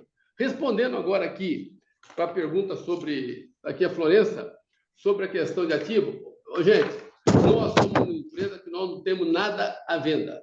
Mas como acionista, um conselho e de uma forma de gerar valor, nós temos a cabeça aberta hoje para avaliar algum movimento. Agora, como o Denis falou da dívida, em respeito a todos vocês, até a nossa obrigação da governança, faz parte compartilhar com vocês muito sólido onde nós estamos e para onde nós estamos indo. Mas como nós estamos indo, eu acho que seria uma responsabilidade compartilhar com todos vocês o de como nós estamos indo. Então, como nós estamos indo, vocês vão ver, nós vamos estar juntos com quem nos acompanhar, fazendo as entregas de uma forma consistente e estratégica. Ok. Obrigado, Fernando. Eu vou continuar lendo aqui, então. Eu vou ler aqui a pergunta do Daniel. Nos últimos dias, a gente viu várias empresas do Grupo Simpar negociadas com preços extremamente descontados. Gostaria de saber se a companhia está atenta a esse cenário, considera de forma estratégica a distribuição de dividendos ou recompra de ação. Em situações como essa, o negócio, a recompra pode ser mais rentável em função dos preços. Daniel, de fato, a gente sabe que a Bolsa Brasileira, como um todo, não só benefício nosso, mas tem metade das empresas listadas abaixo do valor de book e com desconto médio aí dos 50%, né?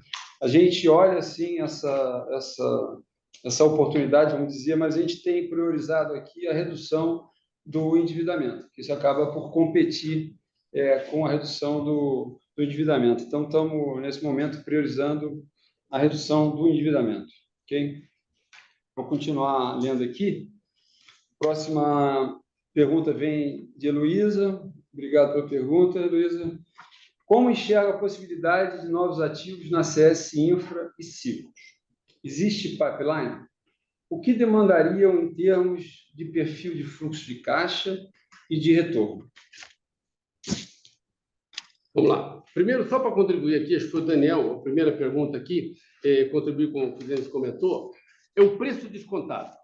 A gente, Daniel, agradece e ouve muito o mercado, e uma conferência como essa serve para a nossa reflexão. E tentamos cada vez mais se comunicar melhor com o mercado. Mas tudo que tem acontecido no grupo, a gente acha que muitas vezes não conseguimos, e temos tentado melhorar, e vamos tentar melhorar ainda mais a comunicação, se comunicar de tudo que a gente tem feito. Vou dar um exemplo. Há muitos anos atrás, ou 5, 6 anos atrás, todo mundo dizia que a Movida não conseguia atravessar tudo que ela atravessou e construir. Ela não só construiu, como está aí, e como acho que é um dos melhores indicadores hoje, e vou dizer para vocês, tem ganho market share, no meu modo de ver, importante de uma forma orgânica. Então, esse é o exemplo da Movida. Vamos, é um mercado que não tinha. Mas se existe mercado, não vai conseguir vender o ativo, não vai não sei o quê. Está aí, está sendo prorrogado os contratos, está sendo entregue. Então, acho que isso vem. Agora estamos vivendo a questão da automóvel. Veja que fato interessante. Uma companhia que tem perto de 13 bi de receita, que foi feito, tinha nosso negócio, vamos chamar da nossa empresa andando, foi consolidando o mercado, então o negócio fazia parte da nossa estratégia desde 2010, Eu e o Denis, a gente dividia isso, mas não tinha. Você tem que, com execução, planejamento, etapa a etapa. Depois de tudo, nós estamos fazendo essa consolidação do leve. Fez esse movimento junto com a Vamos. Esta companhia, o que ela tem de sinergia para explorar no futuro, e quem olha, só para um comentário para fechar, que contribui também com o tamanho do desconto. Essa companhia automóvel hoje, todo mundo vê a dívida que ela tem. Mas só fazer uma reflexão com vocês, ela tem perto de 1,7 bi de estoque. Estoque de automóvel pago, de máquina agrícola. Ah, mas veio do agro. Não veio do agro, não. Veio do automóvel leve, porque na nossa estratégia a gente tem a dívida dela, mas não anda com a dívida pedalando da montadora. Então o estoque está pago. Se você fizer um contra o outro, a dívida versus o estoque que ela tem, você veja o que acontece. E ela é uma empresa de varejo, mas a maior parte das empresas de varejo compra com prazo para pagar de não sei quanto, recebe antecipadamente com desconto de cartão e não tem ativo. É diferente do automóvel. Então, a qualidade do ativo do automóvel e a oportunidade de transformação desse mercado e de extrair mais valor está só começando. Então, a gente acha que as entregas nossas futuras, e alinhado com o que a gente está falando, depois de tudo construído, o mercado vai perceber melhor e a gente acredita que esse desconto que você comenta, Daniel, tende a se fechar com o tempo e com as entregas, e a gente não trabalha só para isso, mas o resultado do trabalho da nossa equipe, a gente acredita que vai resultar nisso. Então, esse é um ponto. Respondendo aqui para a Heloísa a pergunta, eu acabei me alongando aqui, mas só para reforçar, como enxerga a possibilidade de novos ativos na CS Infra e ciclos? Existe pipeline? O que demandaria em termos de perfil de fluxo de caixa e retorno? Heloísa, deixa eu te falar o seguinte, a gente tem atenção, a CS Infra vive disso, quer dizer, olhar a atenção às oportunidades da gestão, que esse é o foco principal dela, tirar a eficiência operacional, ver a transformação do início da transformação da ciclos, já é a gestão da CS Infra em cima. Agora, tem, sim, um potencial de negócio pela frente, mas tem um comitê que avalia cada concessão ou PPP, se a gente vai participar ou não, qual é o retorno, quais são os riscos, quais são a ameaça, qual o fundo garantidor, qual a garantia que a gente tem, qual a qualidade do ativo, quanto o nosso DNA consegue. Então, nesse planejamento, nessa seletividade que a gente eu acredito que vai ter muito pouca oportunidade de coisa nos próximos tempos, mas o suficiente cirúrgico para contribuir com a geração de valor e que não atrapalhe de nenhuma forma a nossa estrutura de capital e que a gente possa, inclusive, atrair gente, fundo, para vir junto e gerar valor logo no início para a gente, como hold, é isso que a gente acredita. Eu vou deixar aqui para o Denis, se ele quiser complementar com mais algum comentário. Fica à vontade, Denis. É isso aí. Eu acho que, do ponto de vista de retorno, o Fernando falou rapidamente aqui de vários pontos, mas o risco percebido, né, seja na execução de uma obra, seja em alguma coisa que você ainda vai ter que descobrir o que é a dificuldade de fazer a respectiva obra, afeta muito o retorno necessário, né? Eu acho que o retorno, se tivesse que botar num range, assim, numa faixa meio larga, eu diria que para o acionista fica entre 20% e 30%. Então, só para dar um número de referência, mas depende do risco do projeto, obviamente. Então, obrigado, Fernando. Vou continuar aqui. Tem uma pergunta do Felipe que diz o seguinte: a Movida com valor de mercado menor que 2 bi, vocês pensam em fechar capital? Felipe, nós olhamos sempre todas as oportunidades que tem em respeitar o mercado, como a gente sempre fez em qualquer movimento, seja da Vamos, o último que nós fizemos, seja de todas as empresas nossas, seja lá atrás acesso em frota para a Movida e etc. Então, qualquer coisa que a gente pensa sempre ver o respeito da nossa governança, etc. E da geração de valor para os nossos acionistas, seja da Movida ou seja da Simpar. Então, a gente tem avaliado tudo. Confesso a você que não temos nada nesse sentido. Pelo contrário, temos muito mais outras formas de a gente ter de gerar valor do que essa de fechar o capital. Nós já vimos companhia nossa com muito valuation menor que esse, nunca fechamos o capital, porque a gente entende que tem uma série de coisas a executar. Agora, aqui é proibido se pensar alguma coisa que respeita a governança, que respeita a geração de valor e a coisa, tudo aqui se pode pensar com respeito a todos os investidores, a todos os acionistas e principalmente ao desenvolvimento do negócio e a sua perpetuação com tudo aquilo que a gente faz. Então, tudo pode ser visto, mas não estamos olhando nisso no momento. Tá. Então, continuando aqui, a gente tem uma pergunta aqui que eu vou aproveitar só para esclarecer, que é o seguinte: a pergunta vem do Felipe, e o Felipe pergunta: qual é o principal ajuste ao lucro líquido nesse trimestre? O principal ajuste é exatamente a operação realizada, onde a gente criou uma empresa pura de locação, quer dizer, deixou a Vamos puramente de locação e criou dentro da automóvel a maior e mais diversificada empresa que opera concessões, né? Pesados, agro e caminhão e os automóveis. Então, nesse movimento contábil, na cisão, você tem a baixa de créditos fiscais no valor nominal, que é o mais relevante aqui, dá 237, lembrando que o valor presente é só de 40 milhões. Então, este é o ajuste que é oriundo desta transação específica e não é recorrente, que a gente fez, só para deixar esclarecido. Obrigado, Felipe. E aqui a nossa última pergunta, vem de Luísa. De novo, obrigado, Luísa. Vocês entendem que todas as controladas vão desalavancar, ou a Vamos, que está trabalhando com um ROIC e um ROI mais alto, poderia manter o seu ritmo de crescimento? Eu vou deixar o Fernando falar, mas se eu puder só antecipar aqui, é o seguinte: a Vamos já tem um guidance de CAPEX dado, né? E, enfim, acho que ela tem toda a condição, com base no que já foi divulgado, de crescer e de se desalavancar também, né? A gente já falou que ela está vindo de uma forma muito mais cadenciada, né? Olhando o qualitativo, mas entende sim que ela continua se desenvolvendo. As outras a gente entende que está no momento de maturidade, de amadurecer. Então, já falamos delas individualmente, e a JSL especificamente tem se desenvolvido e tem focado em operações que fiquem no modelo leve em ativos. Então, nem por isso deixaria de ter o seu crescimento, né? É só mais uma questão de perfil operacional. Mas eu deixo o Fernando aí ficar à vontade para... Vamos lá, gente. Só compartilhando, vou tomar cuidado como falar, para ser bem entendido. Deixa eu dizer aqui para vocês o seguinte. Eu acabei de dizer há pouco que vocês não estão vendo um grupo empresarial e as empresas darem um cavalo de pau na sua alavancagem porque está assustada ou com medo da alavancagem. Eu brinco sempre aqui. Para negócio bom, não falta dinheiro. Então, vocês não pensem que nós estamos segurando o CAPEX e deixando a oportunidade de acontecer de crescimento ou de conquista de novos clientes. Se um dia isso for acontecer, vocês vão ver eu trazer sócio, eu trazer qualquer um que venha junto com a gente, para que a gente não perca as oportunidades de mercado. Mas a empresa que precisa ser perpetuada, ela precisa de conquistar, manter o seu retorno, manter o seu desenvolvimento, e nós, como acionistas, temos a obrigação de encontrar um caminho para isso. Se um dia você entender que você está sendo atropelado pelo crescimento, está deixando de ter retorno, e você não está fazendo negócio, é melhor você vender o ativo para alguém ser feliz, perpetuar ele, e você contribuir, do que você ficar atrapalhando as pessoas, a gente, a sociedade e os acionistas. Então, voltando aqui para a pergunta, a Vamos está com tamanho, está com o seu estoque, está com a sua oportunidade preparada, inclusive, para fazer um crescimento significativo com menos CAPEX.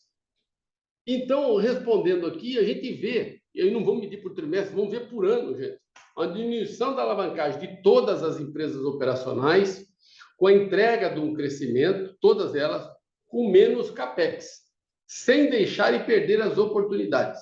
É isso que a gente vê para frente. E a Vamos não é diferente por causa do ROIC, o ROIC alto, que ela vai deixar de fazer, ela vai ocupando o espaço dela e está preparada para isso dentro do seu planejamento, com aqueles 5 bi de CAPEX que a gente entende, sendo grande parte de estoque, outra parte do sempre novo, e um CAPEX bem menor líquido. Mais uma vez, quero afirmar para vocês, é pelo momento que ela está vivendo e pelas escalas que essas empresas foram criadas. E, em linha com isso, pelo momento que está vivendo a escala, para gerar mais valor, agora estou dizendo como acionista e como conselheiro.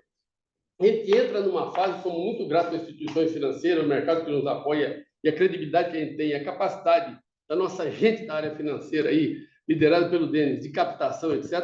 Mas a gente entra numa fase como investidor e com tudo que foi construído, de também trazer valor para o acionista através de ter menos dívida, pagar menos juros e, com isso, com o tempo, ter dividendos e ter outras coisas pela frente, e andar abaixo de 3 vezes com o futuro, tá certo? Com as entregas, para que a gente possa, inclusive, olhar novas oportunidades, novos negócios com melhor retorno. É essa fase que a gente entra. Mas não porque o mercado, não porque nós estamos estagnados por causa de alavancagem, e sim porque a gente entende que o nosso setor que nós atuamos, as empresas que ela tem posição de liderança, ou de vice-liderança, extremamente para desenvolver e colher fruto do que foi construído. É esse o motivo de ter menos capex líquido. Não é de susto, não. Aqui nós não somos filhos de pai assustado, com todo respeito, e a gente trabalha forte todo dia, com profundidade, com muita gente boa na ponta, para passar por qualquer volatilidade sem susto, porque a gente se planeja e temos um conselho que nos ajuda muito, de uma forma antecipada, da mesma maneira que a gente vê as oportunidades no cliente de uma forma antecipada, a gente também vê os nossos riscos de uma forma muito antecipada, amenizando eles, se preparando para passar por ele. Tá bom? Obrigado aí, gente. O Denis, acho que tem mais alguma coisa. Então, bom, aqui a gente chega no final das perguntas que a gente tinha pela internet. Eu vou aproveitar só para fazer uma retificação aqui, que a turma que executou a captação de 420 milhões de reais para Simpar está me dizendo aqui que o prazo final é de 5 anos, né? Então, 4, 5, então, o prazo médio é 4,5, prazo final 5 anos aí. E vou voltar, então, a palavra para o Fernando fazer o encerramento. Fernando, aqui, por favor.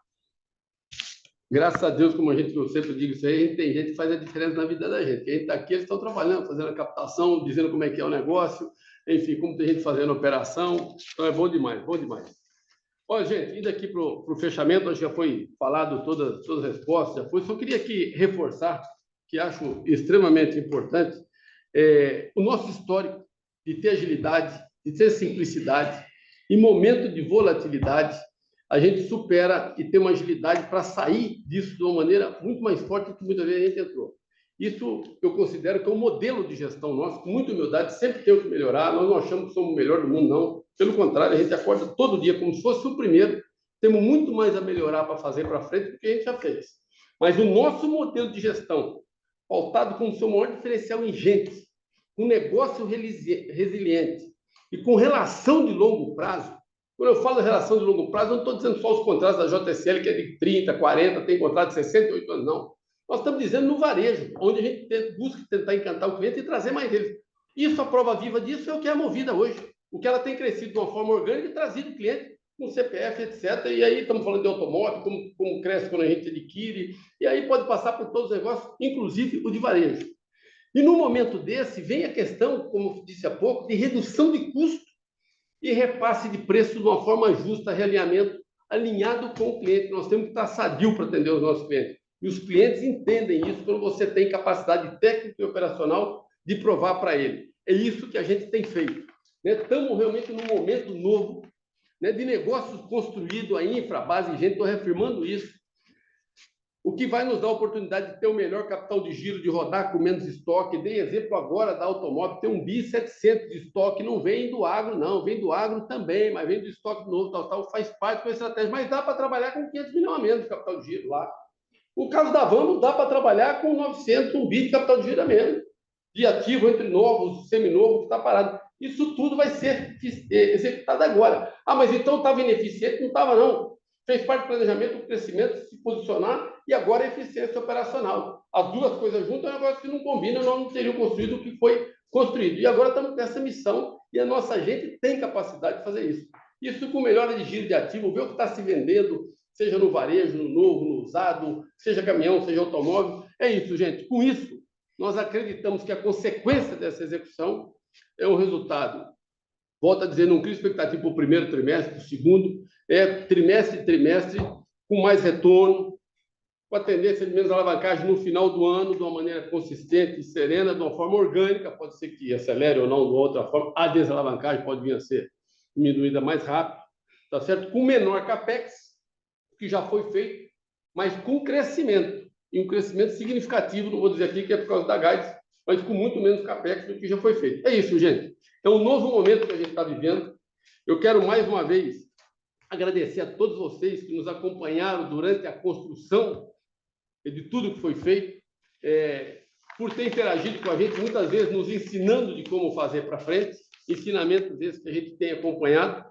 Dizer que a gente está muito feliz com o nosso modelo de gestão, que a gente entende que ele é único, pautado, e com as nossas empresas, conforme está posicionado, mas que a gente tenha certeza e compromisso de todo dia estar sempre melhorando e continuar fazendo e continuar se desenvolvendo, especialmente nessa nova fase que a gente entra a partir de tudo que foi construído.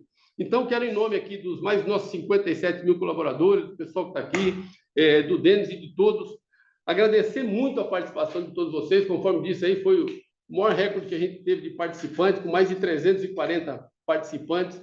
Agradecer por ter nos acompanhado, agradecer por estar aqui e fazer um convite especial para vocês que continuem nos acompanhando nesse novo ciclo, né, nesse próximo ano, para que a gente junto vá entregando movimento a movimento do que a gente tem falado e que a gente possa transmitir para vocês o como a gente fez e que vocês possam avaliar o como a gente vai fazer. Tá bom? Obrigado mais uma vez, obrigado aí, tudo de bom para vocês, fiquem com Deus, um grande abraço, obrigado. A videoconferência da Simpar está encerrada. Agradecemos a participação de todos e tenham uma boa tarde.